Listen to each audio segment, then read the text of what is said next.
అవకాశం ఇచ్చినందుకు మీకు ప్రత్యేక ధన్యవాదాలు తెలియజేస్తాను అధ్యక్ష. ఇప్పుడే గౌరవ ముఖ్యమంత్రి గారు బలహీన వర్గాల పట్ల ఒక ప్రకటన చేయడం జరిగింది అధ్యక్ష. మీకు తెలుసు అధ్యక్ష, ఈరోజు 75 సంవత్సరాలు దాటింది అధ్యక్ష. ఈ 75 సంవత్సరాల స్వాతంత్రం తర్వాత ఈ దేశ నిర్మాణంలో, ఈ రాష్ట్ర నిర్మాణంలో ప్రధాన భూమిక పోషించింది బడుగు బలహీన వర్గాలు, వెనుకబడిన తరగతులు, అణగారినటువంటి ప్రజలే అధ్యక్ష. ఏ రంగంలో తీసుకున్నా కానీ ప్రధానమైనటువంటి భూమిక పోషించినటువంటి పరిస్థితి. కానీ ఈరోజు సామాజికంగా, రాజకీయంగా, ఆర్థికంగా ఒకసారి ఆలోచన చేస్తే దేశవ్యాప్తంగా కానీ రాష్ట్ర వ్యాప్తంగా కానీ ఎప్పుడు మా హక్కుల కోసం పోరాటాలు చేసేటువంటి సందర్భాలు, లేకపోతే మాకు ఇది కావాలి అని డిమాండ్లు చేయడమే తప్ప ఏ రోజు కూడా మాకున్నటువంటి సంఖ్యాపరంగా ఇది మా డిమాండు, మా రైటు అనే విధంగా గతించినటువంటి ప్రభుత్వాలు, ఈ దేశంలో అనాదిగా ఉన్నటువంటి ప్రభుత్వాలు కూడా ఏ రోజు 75 సంవత్సరాలలో ఆలోచన చేసినటువంటి దాఖలా లేవు అధ్యక్ష. మరి ఈరోజు ప్రవేశపెట్టినటువంటి ఈ యొక్క కులగణన విషయంలో ప్రధానంగా 2011 సెన్సస్ ప్రకారం అప్పుడున్నటువంటి పాపులేషన్ 3,50,03,674గా చూపిస్తుంది అధ్యక్ష. అయితే ఈరోజు ఉన్నటువంటి ఈ యొక్క ప్రకటనలో మరి సుమారు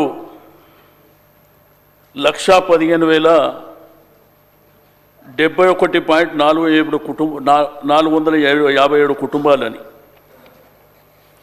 అధ్యక్ష. ఆ రోజు ఉన్నటువంటి పాపులేషన్ అంటే 2011 అంటే 14 సంవత్సరాలు, అంటే దగ్గర 13-14 సంవత్సరాలలో ఒక 6 లక్షల పాపులేషన్ పెరిగినట్టే చూపిస్తారు అధ్యక్ష. ఇక్కడ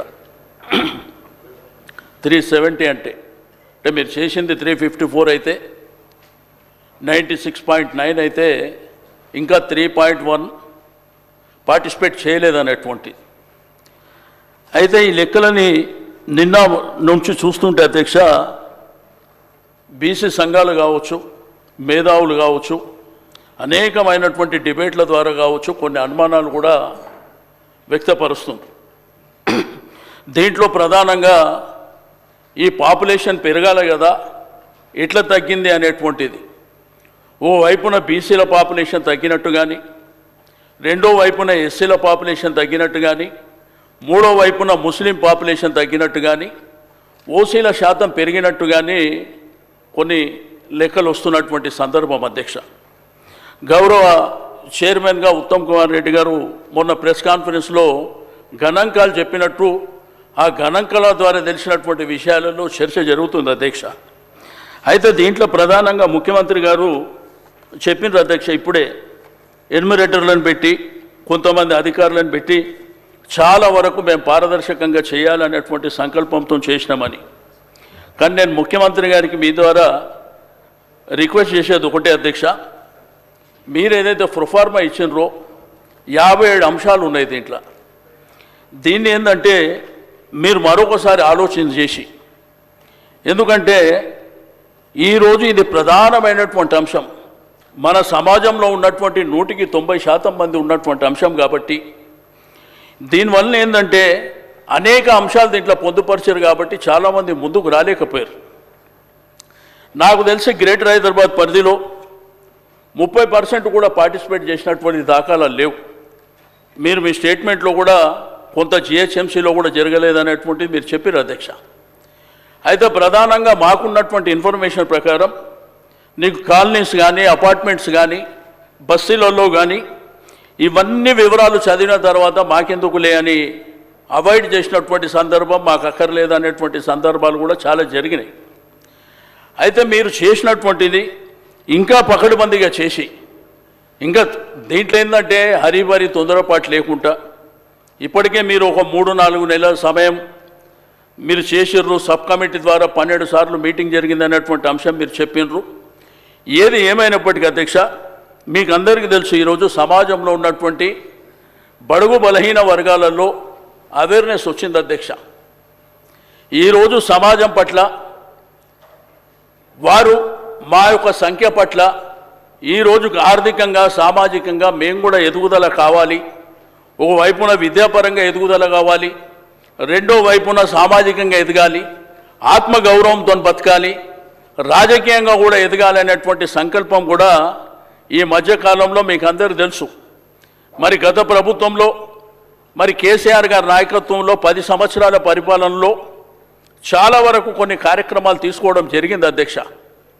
ఈరోజు ఎడ్యుకేషన్ రంగంలో గురుకులాల విషయంలో కానివ్వండి, లేకపోతే గురుకులాలని ఇంటర్మీడియట్ వరకు తీసుకెళ్లడం కానివ్వండి, డిగ్రీ కాలేజీలు పెట్టడం ద్వారా కానివ్వండి, విదేశీ విద్య ద్వారా కానివ్వండి, సేమ్ టైం రైతు బంధు రైతు బీమా పొందిన దాంట్లో కూడా మెజారిటీ ఇదే జనం ఉంటారు అధ్యక్ష. దీంతోపాటు మీకు అందరికీ తెలుసు అధ్యక్ష, ఈరోజు హైదరాబాద్లో ఆత్మగౌరవ భవనాలు కానివ్వండి, దానివల్ల ఏంటంటే ఈ మధ్యకాలంలో గ్రామీణ ప్రాంతంలో కూడా చదువుకున్న వాళ్ళ సంఖ్య పెరిగింది అధ్యక్ష. ఈరోజు సమాజంలో ఉన్నటువంటి మన సంఖ్య పెరిగింది కదా, మనకు కూడా మరి సమానమైనటువంటి వాటా కావాలి, రాజకీయంగా కూడా సమానంగా కావాలనేటువంటి సంకల్పం వస్తుంది అధ్యక్ష. అయితే దీంట్లో కొన్ని లెక్కలు అధ్యక్ష. ఇప్పుడు 2023 అసెంబ్లీ జరిగినప్పుడు assembly election commission of India ఆధ్వర్యంలో వాళ్ళు 3,32,318 మంది ఓటర్లు ఉన్నారనేది వాళ్ళు లెక్క చెప్పారు అధ్యక్ష. 2023లో 3,32,32,18 మంది అని. అయితే మీరు ఇచ్చినటువంటి దాంట్లో 3,70,000, 3,70,00,000. అంటే దీంట్లో మన గవర్నమెంట్ అఫీషియల్ లెక్కల ప్రకారం 6వ తరగతి నుంచి 17వ వయసు అంటే 17 సంవత్సరాల వయసు లోపల ఉన్న వాళ్ళు 62,30,504. అదేవిధంగా ఏదైతే ప్రైమరీ స్కూల్లో ఉన్నటువంటి 0.6 వయసు ఉన్నటువంటి పిల్లలు 38,99,000 ఉన్నట్టు.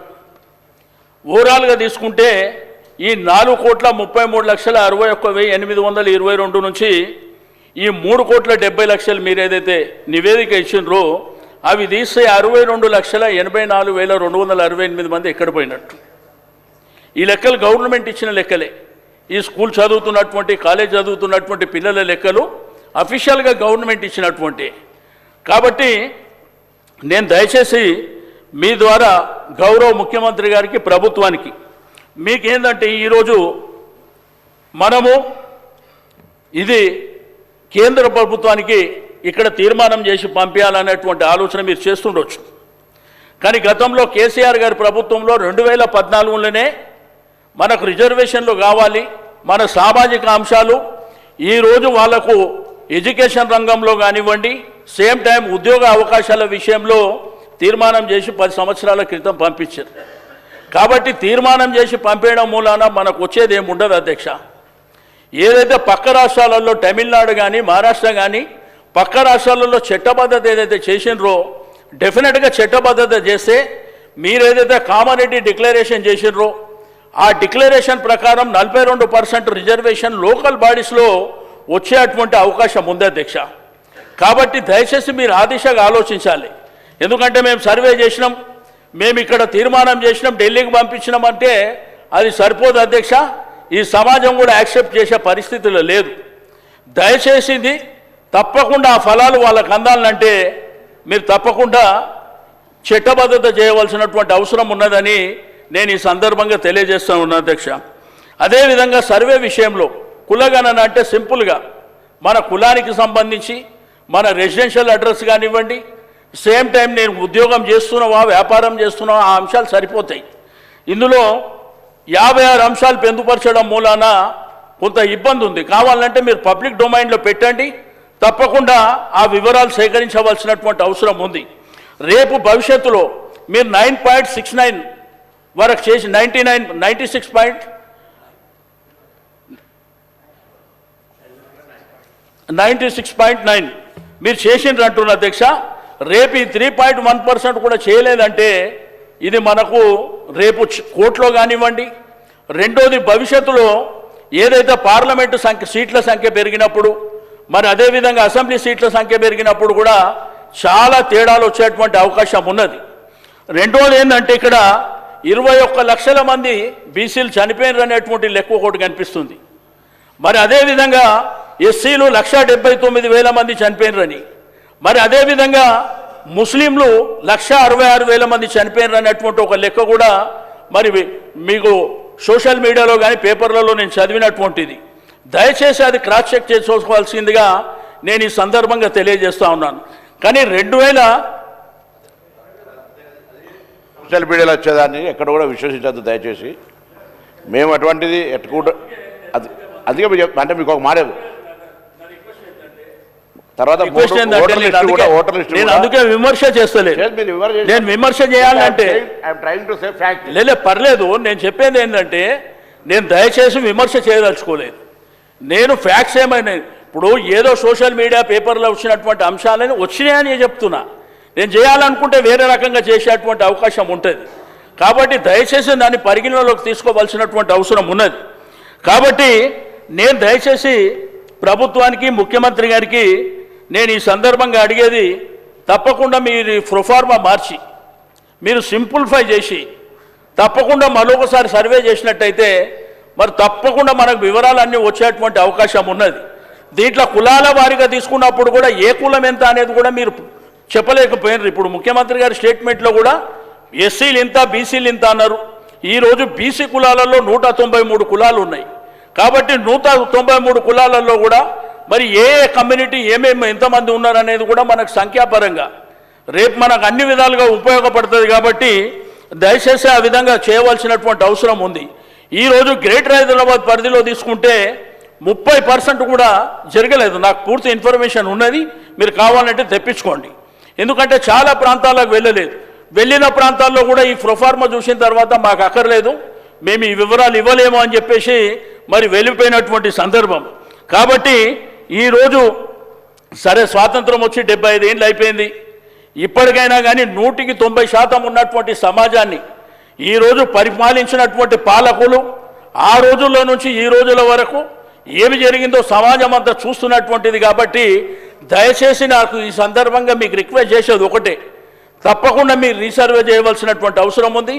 రెండోది, ఇది తీర్మానం చేసి ఢిల్లీకి పంపించకుండా ఇక్కడ చట్టబద్ధత చేసి ఎలక్షన్ ఏవైతే లోకల్ బాడీ ఎలక్షన్ జరగబోతున్నాయని అనుకుంటున్నారో తప్పకుండా 42% రిజర్వేషన్ అయిన తర్వాతనే ఎన్నికలు జరపవలసిందిగా ఇచ్చినది కామారెడ్డి డిక్లరేషన్లో మీరు వచ్చినటువంటి హామీ. కాబట్టి మీరు 42%, అంతేగాని మేము కేంద్ర ప్రభుత్వానికి పంపిస్తాం, రాజకీయ పార్టీల పరంగా 42% మేము ఇస్తాము అంటే అది కుదరదు.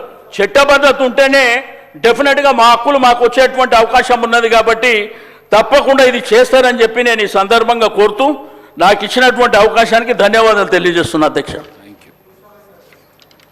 గౌరవ సభ్యులు పాయల్ శంకర్ గారు.